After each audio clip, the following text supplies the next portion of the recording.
Fly on the Wall TV.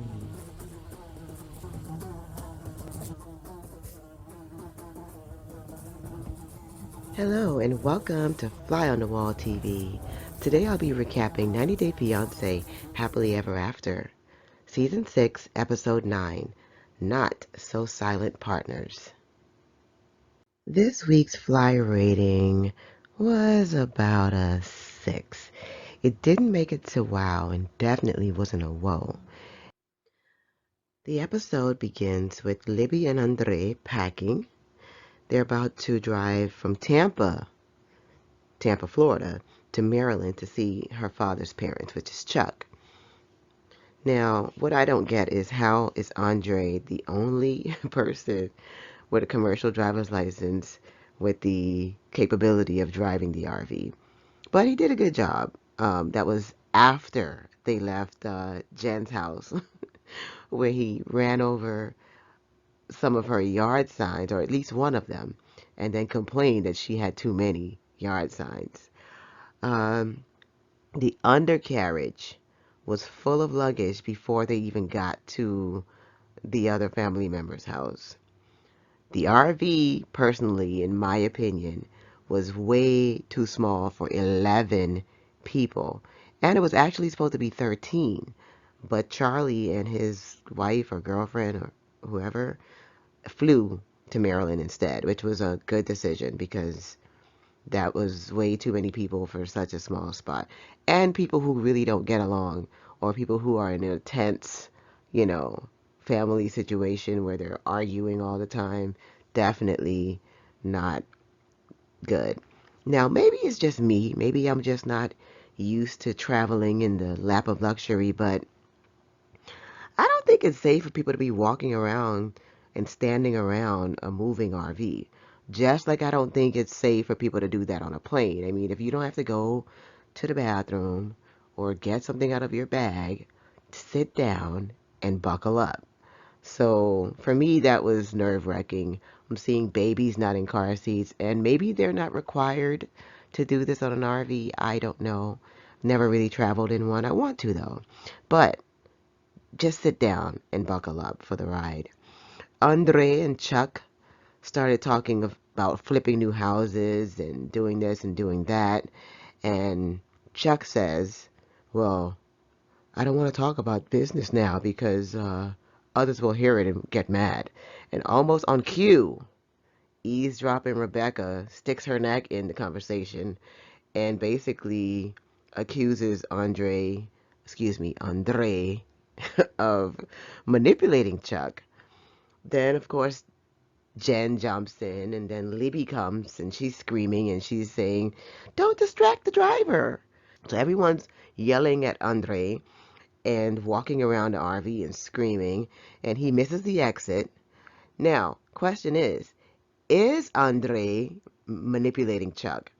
And my answer to this is yes, because 2 episodes ago, he said it when he was breaking down the kitchen in Charlie's home that he shouldn't have been doing at the time. On the way home or on the way to Chuck's house or wherever that particular ride in the truck went, he said that he didn't care what he had to do, and if it was called manipulation, then so be it. That he was going to basically make Chuck give him this job or whatever because he needs a job to stay in the country. And he did tell Chuck that if he was deported, he's taking Libby and Ellie. So he in a way he is manipulating him, but my question is why? Is it just so that he can stay in the country, or is he trying to get jobs that are bigger than Libby siblings and trying to make more money, and is that the cause of manipulation? So I don't know, but he is manipulating Chuck, and I mean, you can tell because he didn't even like Chuck, 2 seasons ago, and now he's like trying to be his best friend. In the confessional on this episode, Andre admits that closed confines of the RV, he doesn't want Chuck to listen to his daughters because that could turn catastrophic for him. So if he's doing it to keep his job and stay in the country, I understand. but let's see exactly what it is that he's doing. Now, what he did do is pull the RV over to the side after he missed the exit, and he told Rebecca to step out. Rebecca refused for a while, and eventually she stepped out. And that was the end of their family's drama for this week. So next week, we'll see what happens in that conversation. And also next week, when they make it to Maryland, to the Airbnb, the whole family's together by the pool, and Charlie points at Andre and says, "Who's this guy?" And of course, Andre, hothead Andre, he stands up and I guess, he's looking like, "Oh, I'll show you who I am." So they get into it. He looks like he pulls Charlie by the shirt, like by the collar or something, grabs him, and fist starts flying, and they fall to the ground out there by the pool. So as you remember, they got into it before in Moldova at the wedding reception and in Moldova at the restaurant. Did I just say the restaurant? I did.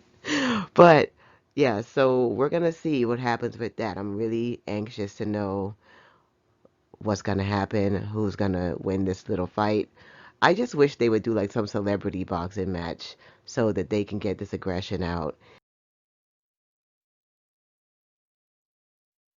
Asuelu and Kalani, shake it, booty, booty. Asuelu and Kalani are rocking the cabin again, I guess, because he won't stop referring to their sex life in such awkward terms such as zigzag, up and down, rock and roll, shake it, booty, booty. And then he said that he satisfied her once the night before. So Asuelu sometimes gives us too much information, but they had a really good experience this episode. Still at the cabin, they're talking about what's going on with them. Kalani mentions, well, they were just waking up, and I guess she had been in and out of the cabin all night because one of the babies were crying down the hill with her mom. Asuelu was knocked out. I guess the zigzag had him gone. But yeah, Kennedy wouldn't stop crying, so Kalani had to keep going down to the other cabin. And I'm surprised that her mom would call her to come because the baby's crying. I mean, but everybody has their own thing. But if he wasn't bleeding, had a fever, or had broken a bone, he was okay. And her mom raised her and her sister and maybe others. So I'm sure she had it, but I guess she was like, "Hey, this is not my kid and he is getting on my nerves. You got to come down here." But this is why they should have left them at home with her parents at home, wherever it was that they drove away from. The kids could have stayed there. She could have pumped and dumped and stored and all that wonderful stuff. But she wanted to bring them, so hey, walk through the woods at night. All right, so on the itinerary for that day, Asuelu arranged for a tour to to tour the resort grounds, which I thought was pretty cool and romantic of him to do. Now, the whole cabin life thing wasn't what Kalani expected or wanted, but I'm glad that she didn't make too much of a fuss about it because he is trying. Um, so the off-road vehicle that's going to take them on the tour shows up. I think the driver's name was Shay. I could be wrong, but Shay takes them, or whatever her name was, takes them off-road on a mountain way up high. And actually, Kalani mentions that she should have been wearing a bra for the ride. And Swelu was loving it. It was looking at the jiggle, looking at the jingle, just staring. Shake it titty titty too, I guess. Um, so at the top of the hill, at the top of the mountain, the driver lets them know that, hey, okay, this is one of the viewpoints. You can get out and check it out. So Asuelu had a blanket, which I thought was really cool, and they put it on the rocks and sat there to, just take in the scene. Now, Kalani decides at this point in the beautiful mountain range looking over the cliff and the trees and all this wonderful, beautiful stuff, to use this time to tell him that she has seen a divorce lawyer weeks ago before he got into this accident that changed their lives. I didn't think that needed to be said right then and there. I don't know if it was, just 90 Day Fiancé TLC producers telling them, well, hey, let's do this. This will be good for the show, blah, blah. But I think that could have waited until, they got back home. Like that didn't have to be done. But it didn't ruin the moment, which is great because as far as they're concerned, last season that would have took Asuelu out and he would have got on the bus again and went to somewhere. So it's good that that didn't do much damage. Um, he actually cried, started to cry and walked away. He asked to be excused, because he said he was feeling really sad about it. So he goes and he sits in a tree for a while and he thinks about the talk that they had over the fire when they came up with the word Affy, to remember that night whenever they get mad at one another. So he went back up the hill and he was crying a bit and she started to cry, which was beautiful. So they hugged it out and then they decided that they would take up their good energy and use that together for their good and put their bad energy, bad habits, and the things that they don't like about each other into these two rocks. And then they picked up the rocks and they threw them far, far, far away. And of course, Asuelu's rock went further. And Kalani mentions that, and that was cute. But that I thought that was really nice and something that maybe every couple who may be having little issues can do. Something as simple as channeling, your negative feelings or whatever together, into something and just throwing it away symbolically.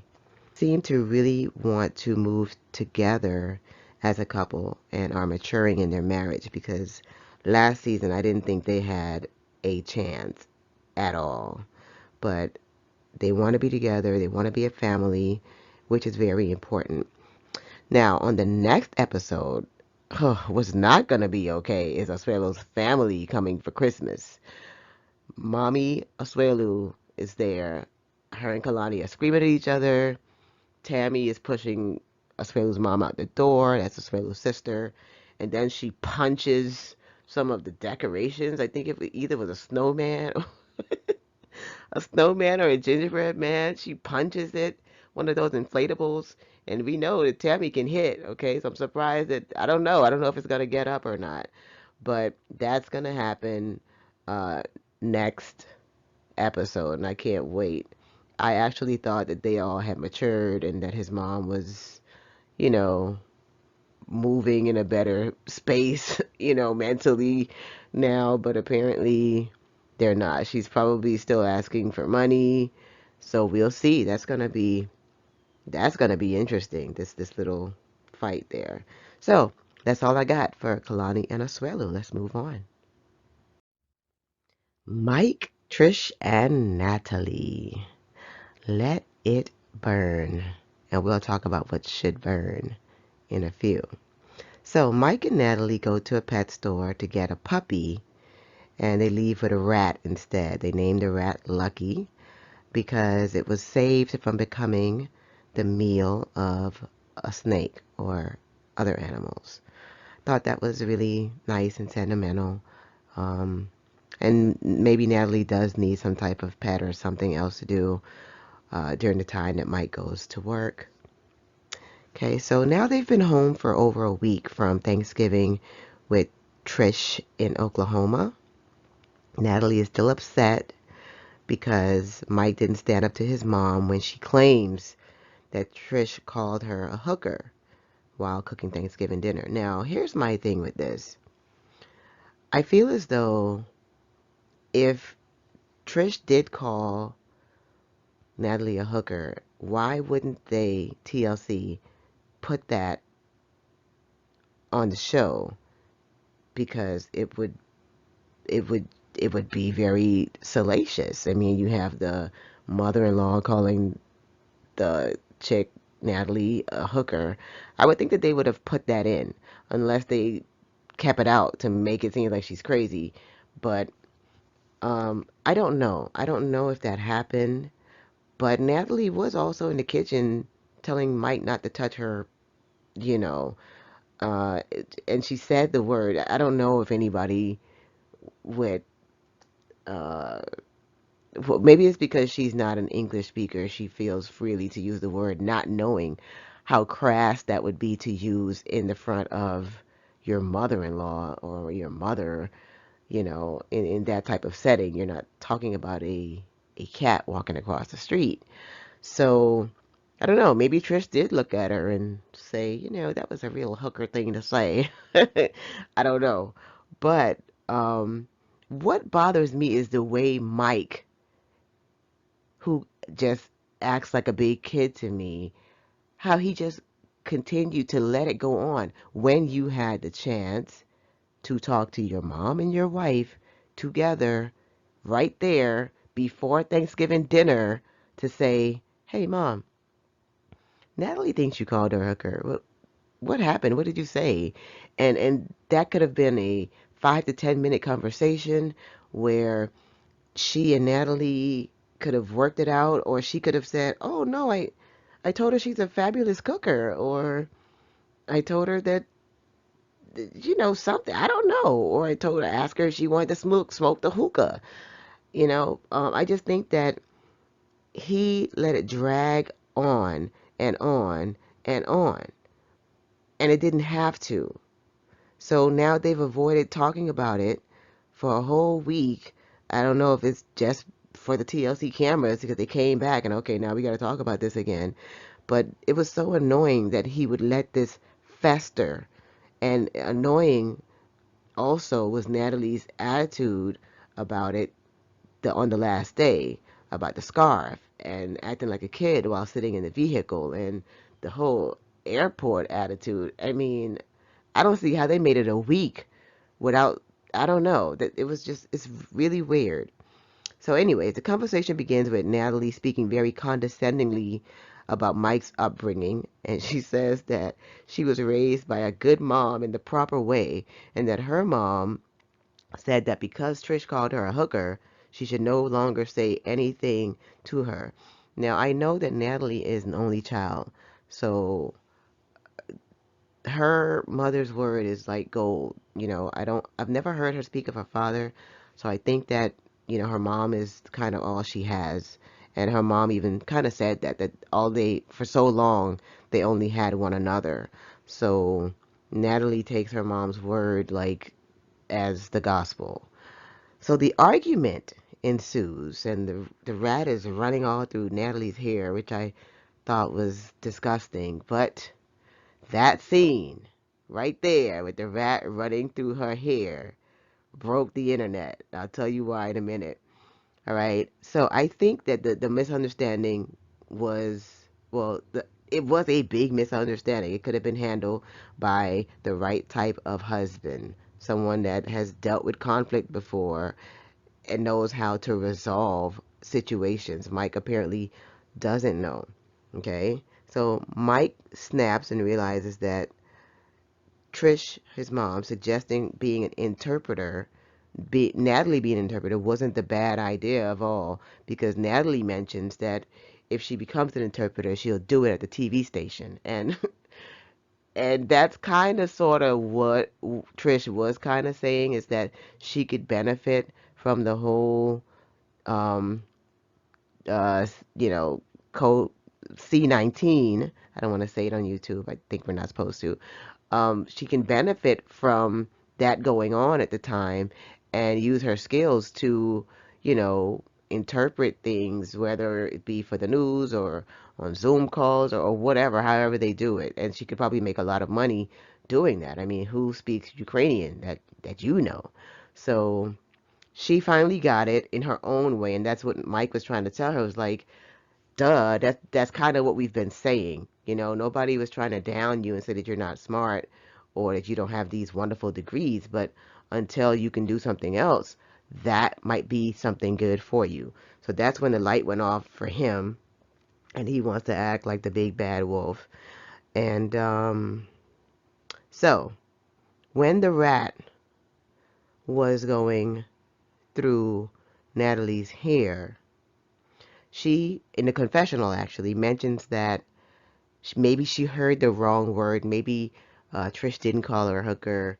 And that's when I had to give her the side eye because I think Natalie may have made the whole thing up just for like entertainment value for herself or for her to have a reason to snap off on Trish on that last day or whatever it was. But then she said that she didn't not hear it and that uh she just was saying it so that they could end the fight. So something's going on. I think Natalie's lying. She didn't. Trish probably didn't call her a hooker, and she just wanted some attention or wanted a reason to, just have an attitude and all that stuff, but which was really childish. So, let's go back. As the rat is running through Natalie's hair, did you guys notice that TLC was blurring something out in the background, right in the back of her on Mike's shelf? Well, I noticed it.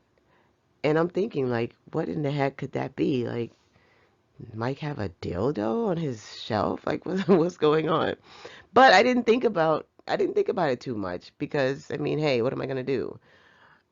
However, apparently, hey, TLC viewers are A1, okay?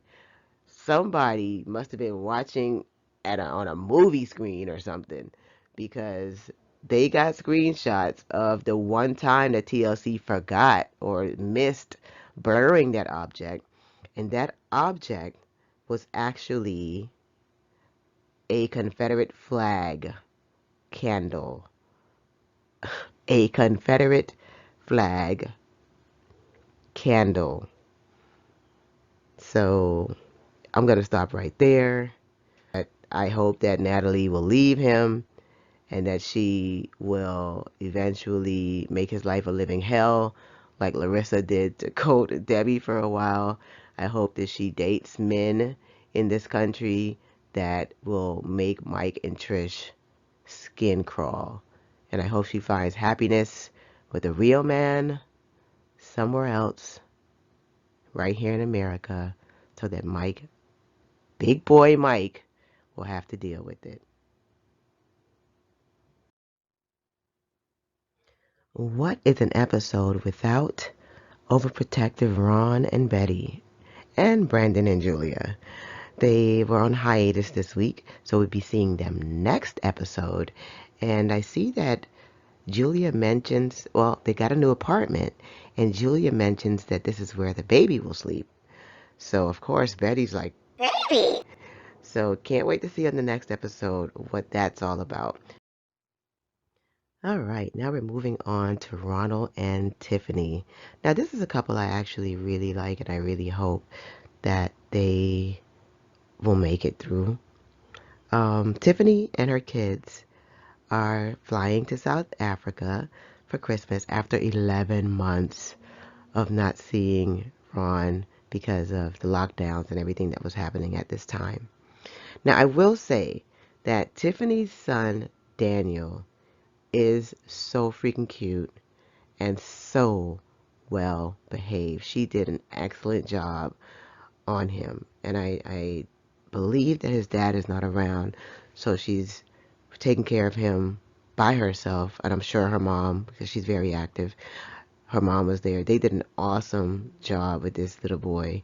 He is by far the best behaved 90-day fiance kid that I have seen. If I'm wrong, put somebody's name in the comment, but he is the best, okay? Daniel is the best. And I'm really crossing my fingers for them because, like I said, I believe that his dad isn't in his life. And when I first met them on the show as a couple, and Tiffany mentions that either Daniel wanted to, or Ron wanted him to, or she wanted Daniel to call Ron dad, I was just like, oh no, no, no, this is gonna be terrible, because I didn't know if they were gonna work. And, just for him to now lose a second father, if he ever, did have his father active in his life. I just thought that was a bit much. But, oh my God, I really believe that, first of all, Ron really wants him to call him dad. And when Daniel says it, he's not saying it like a kid that's being forced to call someone dad. Like, he believes it in his heart, and he loves Ronald. Sorry, I didn't mean to go off on a rant, but anyways, so they're flying there, and before they get there, Ron is talking to a friend, and he's helping him to build this room for Daniel. He decided to do it a little late. He procrastinated a little bit, so he's actually building the room like while they're on the plane. Um, but he's the type of guy that, he's good with his hands and he can get it done. So that's probably why he knew he could pull it off. So he built the room. I believe that it was a room that's like when you first coming out of his garage or something. I'm not sure, but he built a room and he did it. So that was pretty cool. I thought that was very thoughtful. And like I said, they're really creating a father-son bond that I hope will really last. And I hope that Daniel will always have him. I hope that he eventually makes it here to the United States. Now,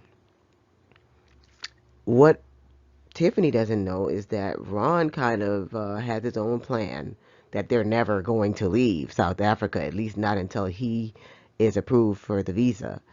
I think they're only supposed to be coming for maybe 2 weeks, but in his mind, they're there for at least 3 months or longer.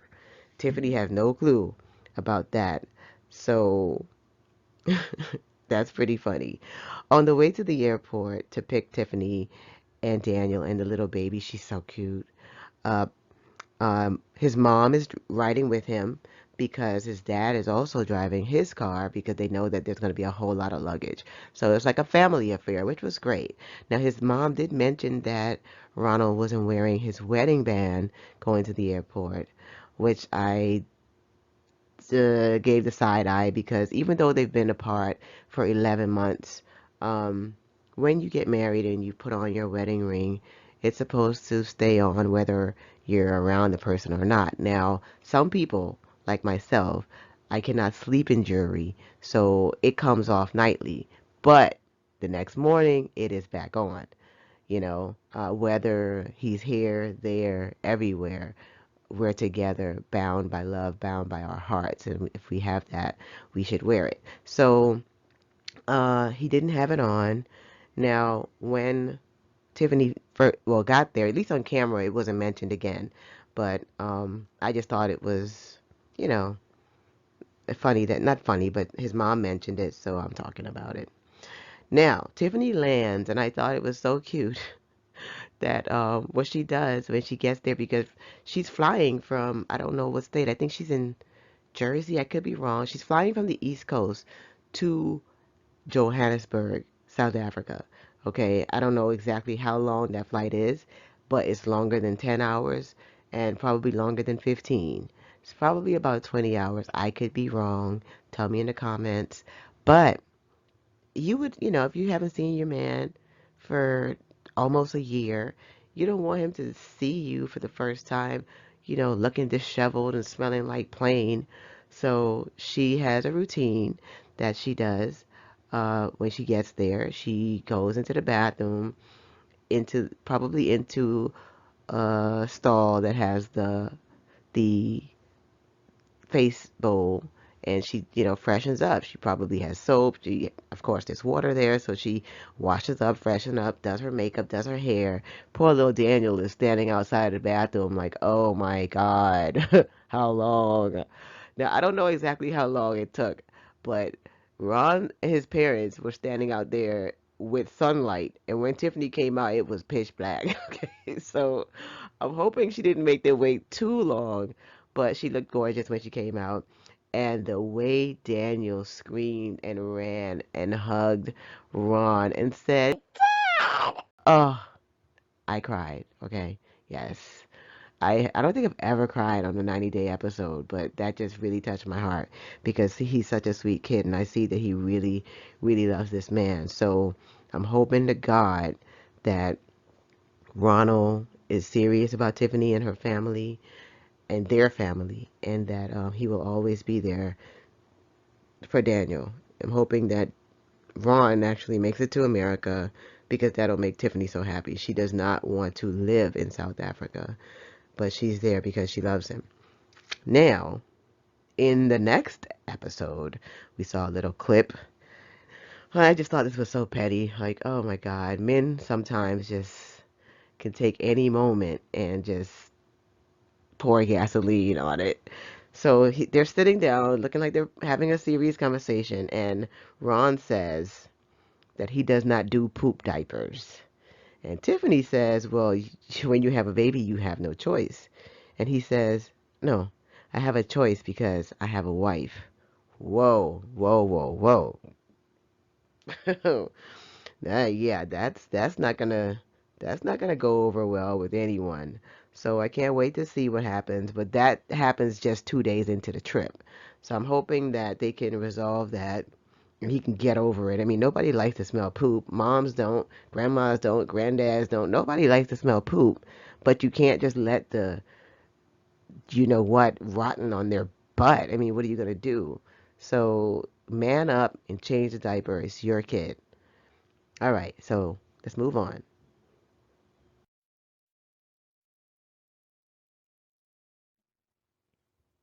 So next up is Jovi and Yara. Jovi, as you know, left to go back to work. He's an ROV supervisor. So he's back at sea again. Yara's on her own. There is a hurricane approaching New Orleans. So he's asked that Yara and the baby Mila stay with his mom, who is Gwen. So Yara has never heard of hurricanes before, she says. And which is very different when you're living in a different part of the world. You know, you experience different things. So hurricane, she's like, what? So Jovi's mom, Gwen, is nice and hospitable and welcomes them to be there during the time of the storm. And I think it's really good that Yara refers to Jovi's parents as Mr. Monty and Mrs. Gwen, and trust and believe that is appreciated in the Southern culture. You don't call people by their first names. You don't walk around in booty shorts. And she mentions that when she's at home in the house with them, because Jovi's dad is there, she dresses appropriately. She doesn't leave her room in a towel, to go to the bathroom or return to her room in a towel, from the bathroom because she respects the household. She goes from the bathroom fully dressed, and all of that is appreciated in the Southern culture. Okay, you show respect to older people and especially to the parents of your friends and your boyfriend or husband. That's really, really big. So, because of this, she's doing it, but she doesn't like to have to do it. And I think that says a lot about her, the fact that she does these things even though she doesn't like to do it. But because of it, she wants to leave. The hurricane didn't tear anything down. She looked on the internet and saw what Katrina did. So after this little storm, she's like, oh, okay, I can go home. I don't need to be here walking around in a jacket in the house. So she wanted to leave. So Miss Gwen walked in on her and she was packing. And Gwen actually didn't want her to leave. And Yara actually got a little feisty, got a little rude, and said, well, since this is my baby, I will make the decision alone, okay? I'll decide what's best for us. Okie dokie. I just thought that okie dokie was whoo. You don't say that to people from New Orleans. I don't think I don't think she knows about New Orleans. You're gonna act right or you're gonna get right in New Orleans, okay? So Jovi's mom, like I said, she was very nice and hospitable and didn't want her to leave. She was just trying to tell her, like, okay, if you go home now after the storm, um, you may not have lights. We don't know. You got to check out the place, make sure nothing's damaged. You're going to be by yourself for the first time in a few months with the baby. Jovi's gone. It's going to be kind of hard for you to adjust to having to cook and clean and do all these things with this little baby. So you're welcome to stay here. I can help you from here. I can't move into your apartment with you. I have a whole husband here that I still need to be with, and uh, I need to cook and clean in my own house as well. So, but you're welcome to stay here. And she was saying no. She mentions that she's not like Jovi, that Jovi's all up his mom's butt, and that she doesn't need to be around any adults caring for her, that she's been by herself since she's 16. And she was just doing the most. She even told Gwen that she was giving her a headache. Okay. And what I do like is the fact that Gwen is no pushover. You give it to her, she's gonna give it to you back. But she's not rude with it. She's always very polite. So she can't Jovi, not Jovi, Yara can't say to Jovi that your mom is being rude, because she just matches Yara's level of rude in a nice, snarky, but polite, sarcastic little way. Probably the way I would do. Okay. So after a month, well, she takes her home, drops her off at the apartment, make sure everything is good inside. Ask her again, are you sure you want to do this? And she's like, yes, I want to, Miss Gwen. Go, go, go. So Gwen leaves. And suddenly, now on the show, they made it seem like this was like 2 days later. But from being nosy and really, really listening, I learned that this happened almost a month later from what Jovi said and from what Yara said. That it was like 3 to 4 weeks later when she started not feeling well. She said she had a terrible headache and that she had a fever and blah blah blah, and basically is tested positive for COVID-19. Okay, so karma, baby, you're in New Orleans. I don't know if you know what that means, but you be nice to people in New Orleans. All right, so suddenly holding the baby was too much of a task. Walking around was too much. She didn't have energy. She couldn't even eat. Her breast milk was going away, she said, and she didn't know what to do. So, guess what? Where you think she went? Back to Miss Gwen's house. She had to basically come and get her and take care of the baby so that Yara could recover. So this is why you never bite the hand that feeds you. Okay? So she could have left in a totally different way or another day, with a better attitude, and it wouldn't have came off so bad. So as they're there at Gwen's house, Jovi calls in the conversation. Um, he asked her, where did she think she caught it? And she's like, what? I don't know. But she mentions that the people in New Orleans, she's blaming others. The people in New Orleans were more relaxed and they don't want to wear a mask and this and that and this. So, he was telling her that it's not the smartest thing to be out and about during the virus. Now, I'm sure she wasn't, because I'm sure she was thinking about herself and the baby.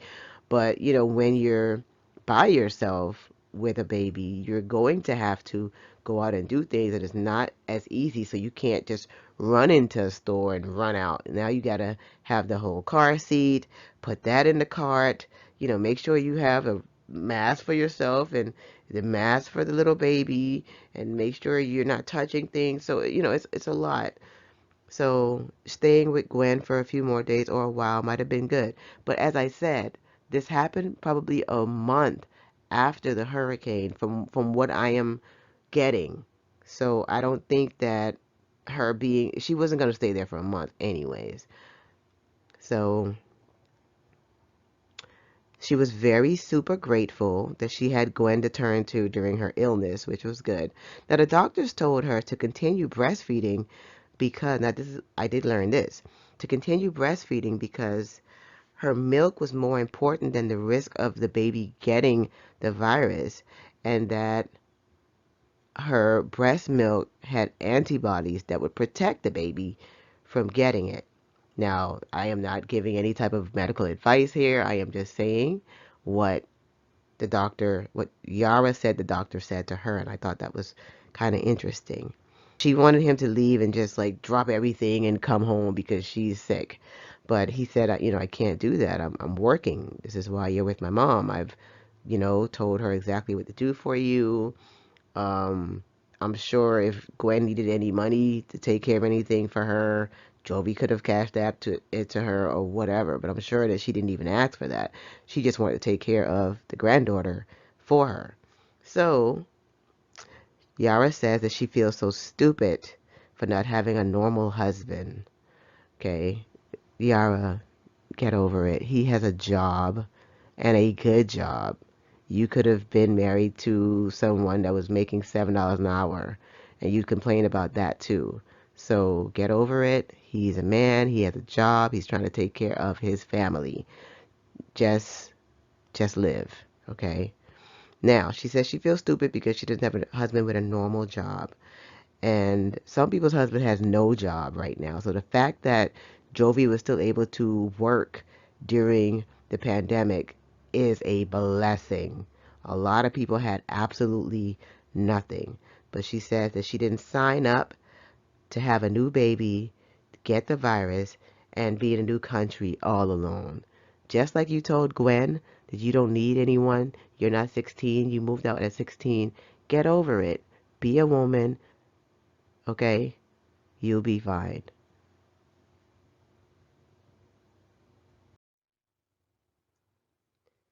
On next week's episode, Jovi mentions that he has bad news. They didn't mention what that is, but I think that that could be that maybe he has to stay to work a little longer, or he could be pulling their leg and saying that he has bad news, or saying that he's staying at work longer, but he's actually already like in New Orleans or already there because on the next episode we see that Yara and Jovi are at a strip club. And she said that she, agreed to go. I guess this may be her first time ever trying to go with him. Now, if you remember when they first met a couple seasons ago and they were showing them, Jovi's best friend's girlfriend made a lot of questionable statements, and I have to go back and watch that. But she mentions that Jovi loves strippers and that he was always, always, always in the strip club, and that he knows all the strippers by name. They know him, and he's made friends with the strippers, and they're a part of his life. So I don't know if Yara knows that, because if she knew that, she may have thought twice about going, or maybe this was a tactic. Maybe she wanted to see exactly how friendly he is with these girls and how much he knows them for real. So what happens is Jovi is smiling, and Jovi has quite a smile. He is smiling bigger than any other episode I've ever watched him on while he's watching these strippers. Okay, and Yara's watching him, and he's there, he's making it rain, honey. He's throwing the money at the girl while she's bending over in her little thong. And it looks like the minute he decides to blow a kiss, he's all smiling and he blows a kiss, and Yara slaps him. Oh my God. Now that I can't wait to see exactly what happens. We also see that later in the season they go to Florida. So I don't know if that happened in Florida or whether that happens in New Orleans, but we will see hopefully next episode exactly what went down. All right, so when I first decided to cover 90 Day Fiancé, I said to myself that I would not bash anyone, that I would speak about these couples the way I would want someone to speak about me if I were on the show. Um, um, but when it comes to Angela and Michael, I mean, and this is actually a couple that I really liked over the years. Angela has rubbed me wrong before, but never, ever, ever like this. I am totally off of the Angela and Michael train now. There's nothing that Angela can do or say for me to ever respect her again. And here's why. Number one, I mean, I had actually planned on talking about the smoothie scene with her grandkids and stuff, but nah. I think Angela could be a narcissist, okay? And if you've watched the other videos on my channel, I gave a whole breakdown of what a narcissist is. If you haven't watched it, please watch it. I can't break it down right now. But Angela has a lot of narcissistic ways about her. Okay, nothing is ever her fault. She never apologizes for anything, and she just works to make Michael feel like less of a man. It seems like each and every show, each and everything that comes out of her mouth is just to tear him down, okay? Now, also, remember how she thought she could use her southern charm to talk the doctor into still doing the surgery? She just thought she could go there and, talk all this me-ma stuff and all that foolishness to get him to still do the surgery, even though she was smoking and she should not do it. And thankfully, the doctor said no. You know, now she's used to manipulating people in situations to get the results that she wants. Also, recall how she told Dr. Obeng that since he took off her breast, that if Michael divorced her, he'd have to marry her. Of course, she was joking, but that is the way she thinks. Okay, she uses manipulation to her advantage in every single way. She's probably that type of employee. She's probably that type of family member. She's probably a very toxic person to be in a relationship with. Michael, hello. Blink if you're okay. But before we move on, one fun fact about this situation is Dr. Obeng. He is the man that actually got the Gorilla Glue out of the Gorilla Glue girl's hair. That's the same doctor, Dr. Michael Obeng in California over there. Just wanted to throw that in there to lighten the mood here before I get into everything else that is Angela and Michael. Okay, so the hypnotherapy is completely out of the window now. Angela has started back smoking a pack of cigarettes a day and blames that on Michael, who is not even in the country. Okay, once again, taking no responsibility for her own actions. She's been smoking again. Now she had an infection or some type of abscess in her mouth, and that's why she's wearing that black. I don't know why all that is necessary, but that's why she's wearing that thing on her face and saying once again it's because Michael made her start smoking again. Now, the episode was taped 2 to 3 months after her surgeries. Angela says that Michael has not been a supportive husband. Okay? She says that Michael had made her feel that because she reduced the size of her breasts, which he loves big breasts, that he's not interested in her anymore.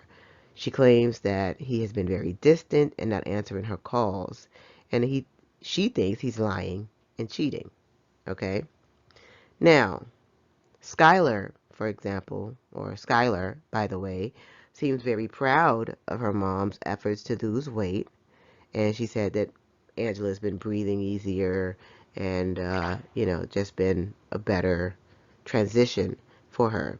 The Skylar also tells her mom that maybe Michael is upset that she's investing so much time, effort, and money into plastic surgeries instead of getting in vitro fertilization or a surrogate.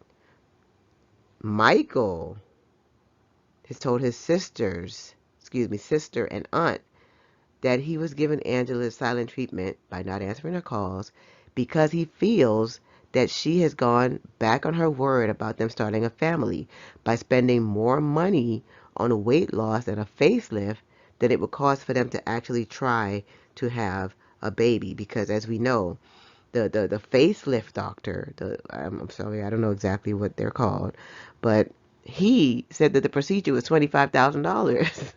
So if that was 25,000, how much was it to suck out all that fat out of her back? Like we're talking a lot of money here. And as we know, Angela promised his whole family that she would try and do anything to give Michael a child because he doesn't have a child. His mom would love to have a grandchild. And Angela is basically just pissing on all of that she told his family which is not cool, not good to do. She basically lied. So, I personally don't feel like Michael is cheating. I mean, I don't know. I don't know. I'm not the expert of cheaters. Trust and believe. I don't know. But I feel as though he's not cheating. I think that this was finally his way to stand up to her and make her mad enough to consider his feelings. And that just didn't work. Angela goes to the One Stop IT to get Michael's phone hacked. She wanted the man in the store to hack Michael's phone to know where he is all the time, exactly what he's doing, who he's talking to. She tells the man that she wants to spy on Michael's phone, and he tells her right away that that's illegal. He said it was the first time that someone had actually made such a request, which I find hard to believe. Uh, Now, because they communicate on WhatsApp, the guy told Angela to tell Michael whenever he sends a message to click on the little paperclip to send his location. But Angela wanted to do it without Michael knowing about it, so that just kind of messed her up. The man said that that was the only legal option, which means there's other ways, okay? And Angela asked him, well, can I pay double? If I pay double, can you do it illegally? And he said, it's not about money. And in my mind, I'm saying to myself, like, idiot, he's on camera. He's never going to do something like that in the front of the TLC cameras. But I am sure, and well, I know it can be done. He just wasn't about to lose his whole business for you to spy on Michael. After the man refused to do it the way she wanted, she said, okay, fine, I'll try to get him to turn his location on. So she calls Michael, and when he answers, there was no hello, there was no hi, honey, there was no how are you, nothing like that. All it was basically yelling, telling him, we're trying to get your phone on WhatsApp. I want to know where you're at, who you're talking to. You mind cutting on your effing location? Michael said, don't talk to me like that. And he turns the camera on, and he says, I'm just entering my car. Angela says, I don't want to see you. She continues to belittle him in front of the man in the store, telling him to shut up, and told him that he's a nasty son of a you-know-what. And she calls him a son of a you-know-what several times. Michael says, why call if you're going to talk to me this way? She says, you're the one who is the nice guy. I'm a bitch. I never said that I was nice, and you know I'm not nice. I'm the bee your mama warned you about. Angela showed the man in the store the phone and showed him Michael on the phone and said, this is the man that scammed me into marrying him. She told the man that Michael scammed her into marrying him. If anybody scammed anybody, Angela scammed Michael, okay, and his whole family into thinking that she was something that she wasn't in order to make him marry her. The store clerk was visibly uncomfortable and said he has never even gotten to hear Michael's voice over the phone because Angela was yelling from the start to the end. Angela tells him, with Michael listening, that she doesn't need this ugly son of a bitch because she has many good-looking men sitting around her. What? Michael said, I'm a handsome man. Look at the way you're talking to your husband. Who do you think you are, God? And she hung up on him. Okay? Now, I'll bet you $100 that that man in the store went home and appreciated his wife, girlfriend, boyfriend, husband, whatever he has, just a little bit more. And thank God that he didn't have to deal with someone like Angela on a daily basis. He probably went home and prayed for Michael. Okay? Now, later in that episode, while she's out playing with her grandkids and everything, Angela starts to complain again that Michael is selfish because he refused to be there to help her get through the surgery. Never thinking that maybe this man is actually hurt, that, they're not getting the baby that she promised, that she doesn't even care about the baby anymore. It's all about becoming sexy Mima. Okay? So, She feels Michael has changed since they got married, and now that he's waiting on his spousal visa, she feels he doesn't he feels she feels that he doesn't have to do anything anymore as far as satisfying her or calling or being all romantic. She still everything is about her. Never asked the man how he felt or why he was feeling the way that he is feeling. As far as we know, everything has just been Michael this, Michael this, Michael. She has never said, "Well, Michael, how do you feel? How?" Or maybe as a husband and wife team, she should have respected his opinion before she did all of this stuff. She should have really listened to him say, "Do you want me to do this?" And he would have said, "No, not really." Not that she, wasn't going to do it, but at least she would have understood why after the surgeries he was feeling a little down, a little bad, a little hesitant about being all excited about it because this takes away from him having a family. She calls and says that she doesn't appreciate the way that he's been for the last 2 or 3 months. On the phone, she calls him a child and says she no longer has feelings for him. She called him an idiot, a joke, and said that he needed to be with someone who was stupid and desperate. That was so low.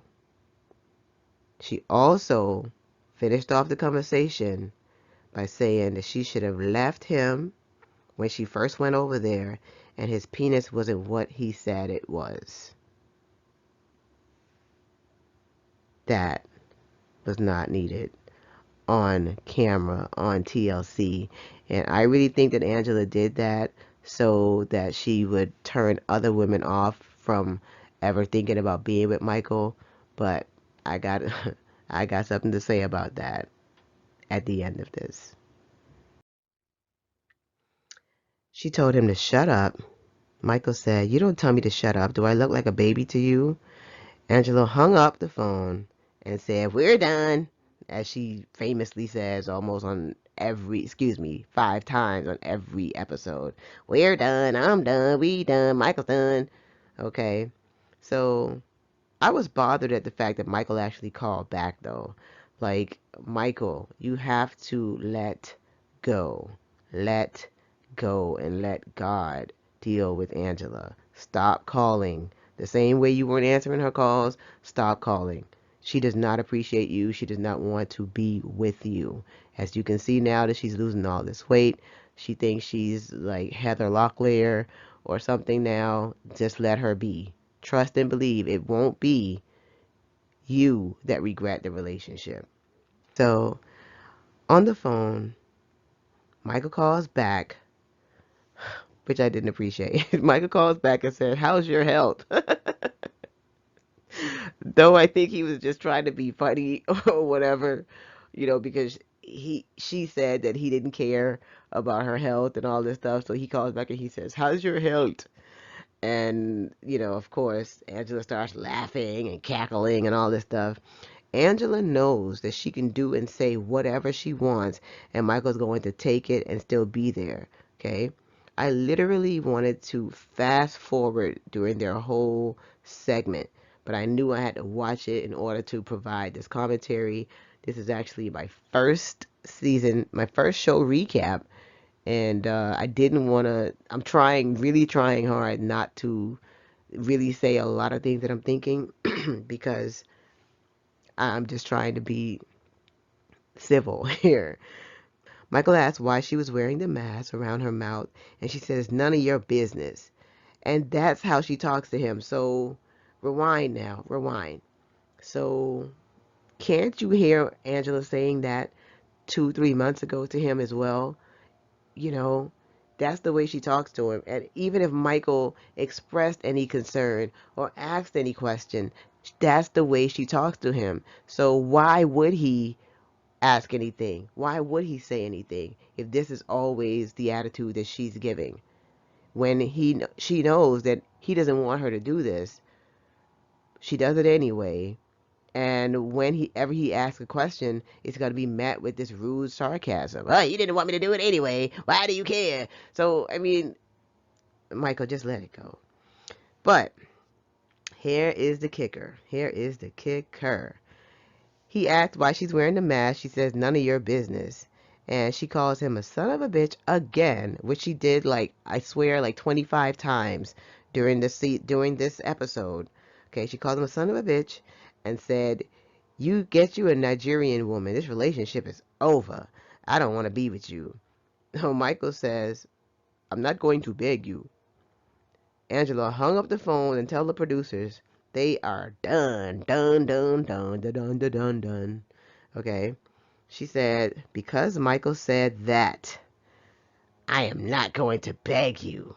That sounds like a person that doesn't love somebody. Are you kidding me?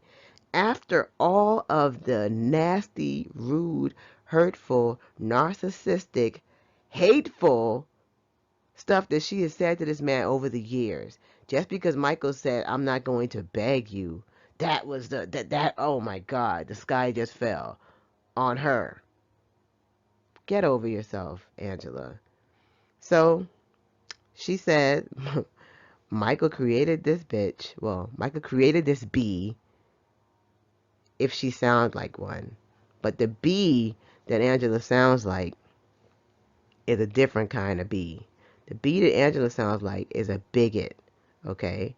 A bigot is a person who adamantly and or unreasonably attaches to a belief, opinion, or faction, especially one who is prejudiced against or antagonistic towards a person or people on the basis of their membership of a particular group. Angela could be a bigot. She's prejudiced against Michael and antagonizes him because he is not an American and she feels she is better than him. Okay, which she later confirms when she said that Michael's going to regret not being with her because she is in the land of the free. So that's how she controls him, because she knows that he wants to be in America and that he probably has better opportunities here, and that's the carrot that she's been dangling in front of him all of this time, saying, well, you know, if you don't have me, you're basically nothing. And that is crazy. That is crazy. Next week, Angela goes to see her attorney, Lou, and mentions wanting to get a divorce. And meanwhile, Michael says, Angela broke up with me, so I'm going to start living my life as a single man and do whatever I want. Okay, I had so much to say about this couple that I just needed to say a few things directly to Angela, just in case she ever happens upon my little channel. This is my first ever show review. But I just want to say, dear Angela, number one, Michael's not an ugly man, because everyone doesn't see beauty from just the outside. Number one, he's not unattractive at all. Okay. Number two, it's about the insides, you see. The inside of you, regardless of how many pounds you lose, your insides are ugly because of the way you are. You have to change that. Nobody wants to be yelled at and ridiculed and belittled and made to be felt like they're not even human. That's ugly. Michael's not ugly. We've seen who Michael is. You've shown us who Michael is. Michael is a beautiful soul. And trust and believe. Like I say in number two, regardless of all the weight you lose and all of the men that you're going to date now and try to throw in his face, I can guarantee you that you are going to be hurt before Michael gets hurt about y'all dating other people. It's going to be your feelings that are hurt when Michael levels up on you. Number three, women from all over the world want Michael now, okay? Some want him because they think he's a good man, as I've said before. Some want him because they want to give him a child. Some because now that he's a reality star, hey. And others because they see what you have put him through and just want to kiss that bald head Nigerian and show him that all women are not like you and he deserves better. Number four, don't be surprised if some Instagram model from somewhere in the world snatches him up That's really going to hurt your feelings. Okay? Now, even if they're just using him for his views, he's going to use them for something too. Tit for tat. Number 5, which is probably the most important thing here. No woman is paying for international flights or even domestic flights more than once if the sex is not good. Okay? So Angela has put this statement out there that Michael's penis isn't what he says it is, just to discourage other women from checking for him or from other women from being interested. Like, oh my God, what? It's not, no. Okay, if anyone's out there and you're interested in Michael, do not be fooled. Michael is probably a beast. So go get you some. Thank you so very much for watching. Please like, comment, and subscribe to this brand new YouTube channel, Fly on the Wall TV. I would love to hear your thoughts on my very first show recap. So drop a comment and hit that like button for me. See you in the next show. Have a great day.